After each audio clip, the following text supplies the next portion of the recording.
General Van Herk, ever heard of Rice's whale? Congressman, I have not. I don't blame you. There are only 51 of them. And until 2021, even the Rice's whale didn't know that it was a Rice's whale. People thought it was a bird's whale. But now, because in 2021, some scientist believes they found 51 Rice's whales off the coast of Florida, right off the continental shelf, there's no live fire testing going on right now in the Gulf Test Range because the renewal process that is required has been cleared by the Department of Commerce. As you well know, the Gulf Test Range is the only place where we do certain types of exquisite live fire testing. Doesn't it seem odd that our country would suspend all of that for 51 whales that are a subspecies of a different whale?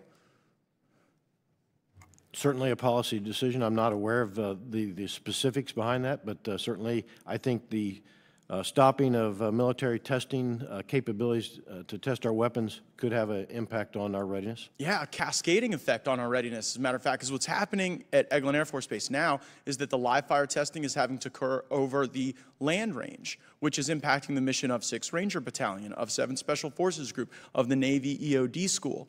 It will potentially lead to evacuations of several highways that my constituents use by the thousands every single day. And so what I'm hoping to do is bring a little sanity to this process, because a serious nation would not impair live fire testing and other critical testing of hypersonic component parts over this range that this committee has invested about $170 million into, because we found 51 whales that we didn't know existed before 2021. Because we share a vision to ensure that we have that high-level readiness and that we have the areas necessary to plan for a China scenario, will your staff work with me to try to see how we can supercharge the voice of the Department of Defense in this interagency process where some people appear to be stopping critical military mission over 51 whales? Congressman, that's not what my staff would do. I would say the Air Force and the department should work with you on the way forward on that. I'm a consumer of that readiness. I do have concerns about ensuring our forces are ready, but that would not be my responsibility as a combatant commander. Well, will the department work with me on that? Congressman, thank you for highlighting this issue. We're happy to take that question back. Thank you. I really appreciate it, because I don't think a serious country would behave this way. And by the way, we're not the only ones operating in the Gulf of Mexico. China was able to purchase from Shell Oil an oil rig where they have dual-use capabilities. As a matter of fact, it's called the Ram Powell Unit Platform. Are you familiar with that platform, General Van Herk?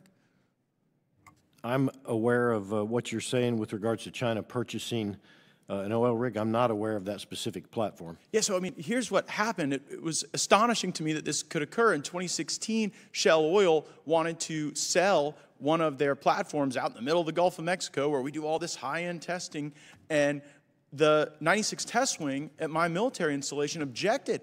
They said, please do not create a secret Chinese intelligence gathering platform masquerading as an oil rig in the middle of the Gulf of Mexico. And lo and behold, in 2016, the Obama administration State Department approved it anyway through the CFIUS process. And so, like, I just wonder how that happens. I wonder how, like, when the 96 Test Wing, when the Air Force is saying, bad idea, don't sell this oil rig in the middle of the Gulf of Mexico to China, then the Obama administration greenlights it. What advice can you give me, Ms. Dalton, about how to ensure that these interagency workings don't lead to a circumstance where Americans are paralyzed in testing and operations in the Gulf because of 51 whales we didn't know existed until 2021, and yet the Chinese are able to go and compromise a platform to gather intelligence on our exquisite testing? Congressman, as mentioned, happy to take the question back on the whales. Certainly when it comes to PRC activities in the region, as the three of us have testified today, we are closely tracking their investments, their activities, their operations, including through third parties. Is there anyone who doesn't agree with the statement that we're all better off if the Chinese Communist Party isn't operating dual-purpose oil rigs in the Gulf of Mexico? We all agree with that, right?